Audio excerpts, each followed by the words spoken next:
ฝ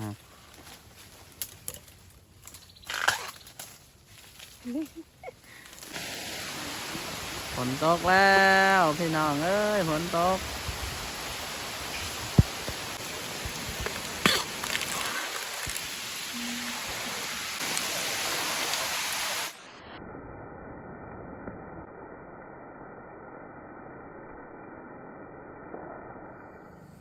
สบายดีสบายดีพ่อแม่พี่น้องมาพบมาพ่อกันกับบอชิดและชาวละเทิงตอนนี้กำลังพากันไปหาหน่อไม้บงนี่อยู่เทิงภูเลยจอมภูเลยนี่วิวทางหลังอยู่ให้ข้าเจ้าให้ชาวบ้านเพิ่นมื้อนี้สิหาหน่อไม้บงไปเฮ็ดหน่อไม้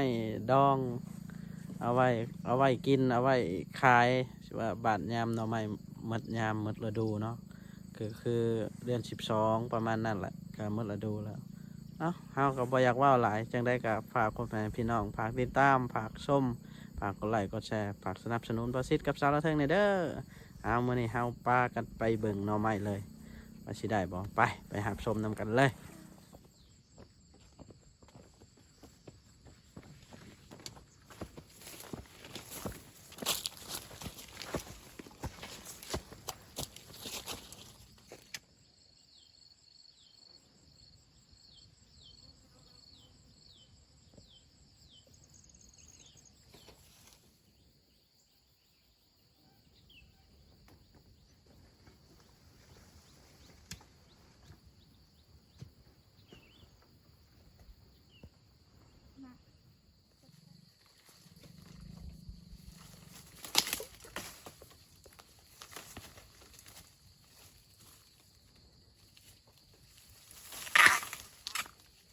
หนอนยาวหมดเลย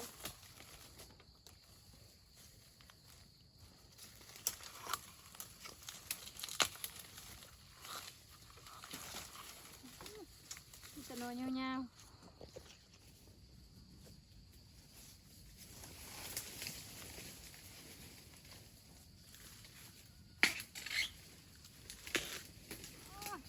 ไม้นอนยาวหมดแล้วนอนง่ายๆสับ หลายเด้อหน่อไม้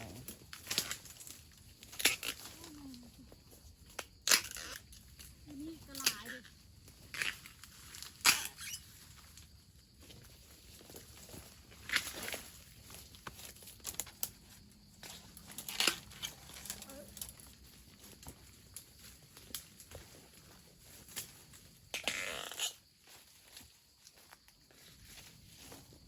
พุ่นนั่นน่ะคอยเอายังบ่หมดอยู่ นี่หน่อบักใหญ่เลย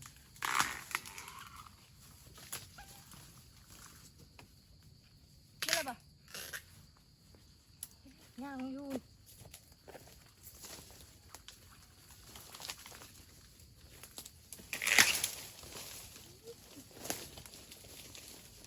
ตะมวนเจ้ะ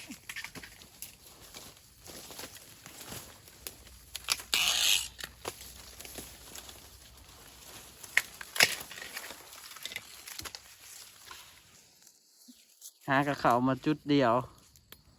หน่อไม้เต็มเลยพี่น้องตกหลายๆเลยมียาวหมดเลยมีงามๆเนาะสำหรับพอดีเขาไปเห็ดดองพอดีงามเลย กอกเลย ซ้อมเลยฮะเบา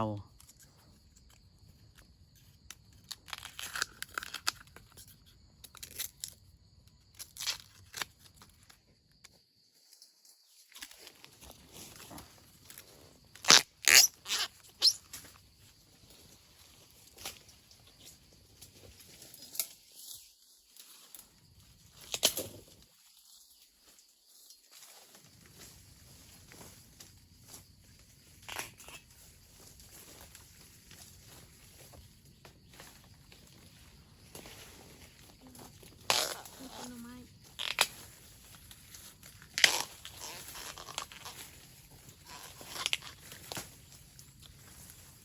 ต้นงาม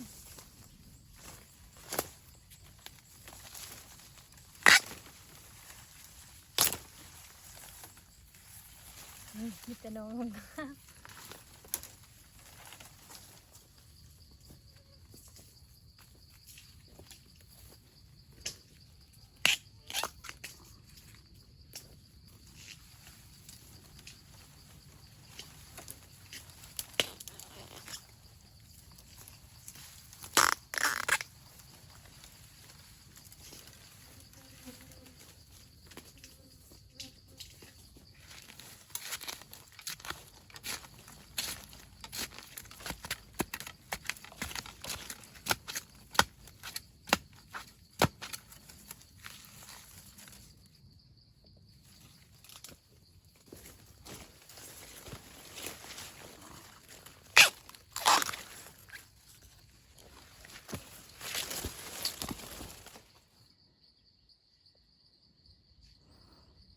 บ้านพี่น้องเอิญอะไรเด้นี่บอสิเอิญหมักเมารสชาติออกจะสมๆนี่มีหลายในป่าแถวนี้ทางพี่น้องฝั่งไทยเอิญหมากอย่างน้อทางฝั่งลาวเฮาก็บ้านอื่นก็เอิญหมากอย่างแม่นมาลิ้นนำกัน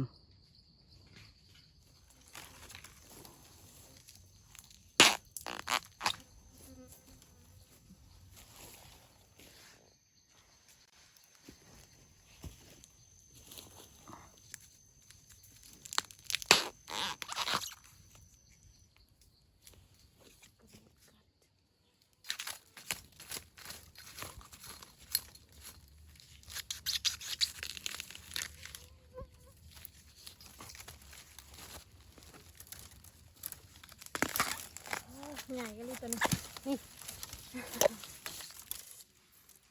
สองหน่อเลยก็ตัว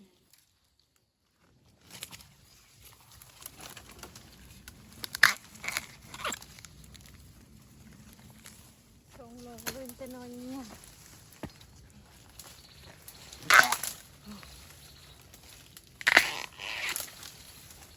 ครับ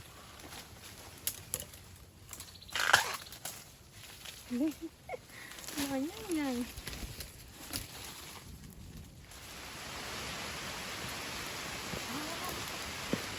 มันแตกบินบกขักมึง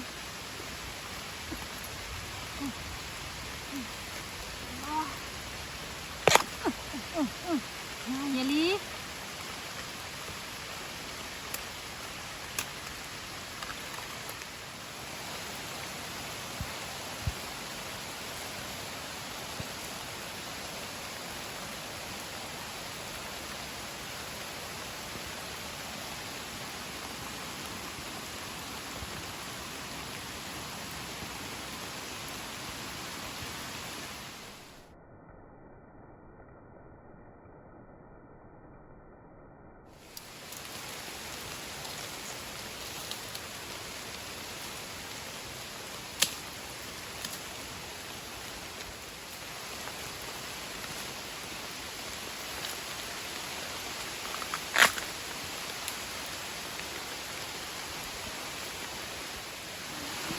ฝนตกแล้วพี่น้องเอ้ยฝนตก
นกำลังเศร้าตอนนี้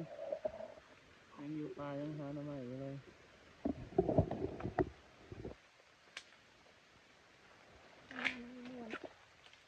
สภาพเละฝนตกบ้างแห้งกินนี่ตอนนี้เริ่มเศร้าแล้ว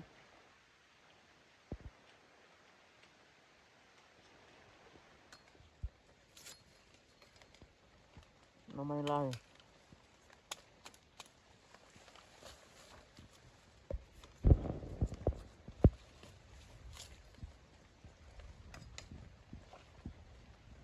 ซ้ำโนนี่แหละยาวเกิน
หลายๆสื่อหักรัวๆเลย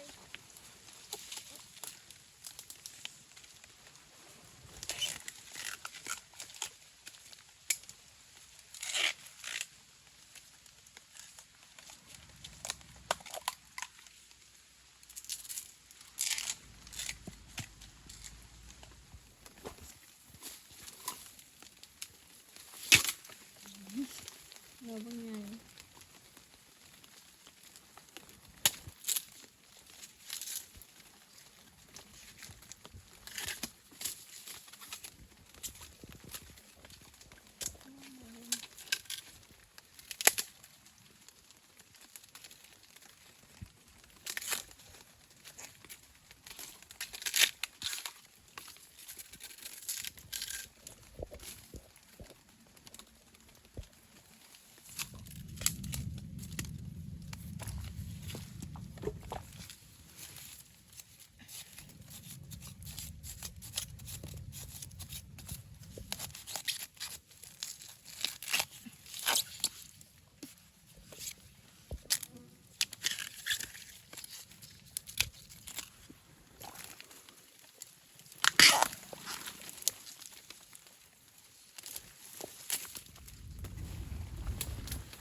น้องบักใหญ่เลยพี่น้อง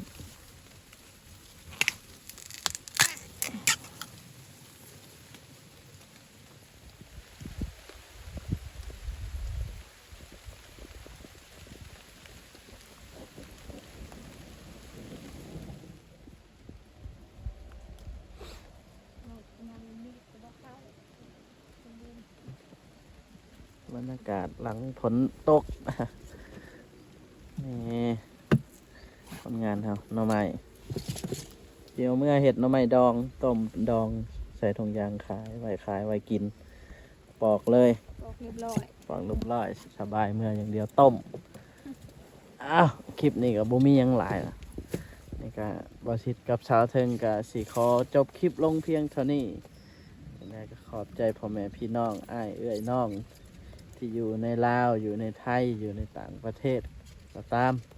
ที่ให้ความสนับสนุนพวกเราอย่างใดเฮาก็ขอขอบอกขอบใจมายังบ่อนนี้ซึ่งเฮาก็ทุ่มเทกายใจเฮ็ดคลิปให้พ่อแม่พี่น้องเบิ่งเอามื้อนี้บ่ชิดกับสาวเทิงขอลาไปก่อนไว้พบกันใหม่ในคลิปต่อไปเปียกปอนมันกระตนกระโตหนาวแห้งแล้วสบายดี สบายดี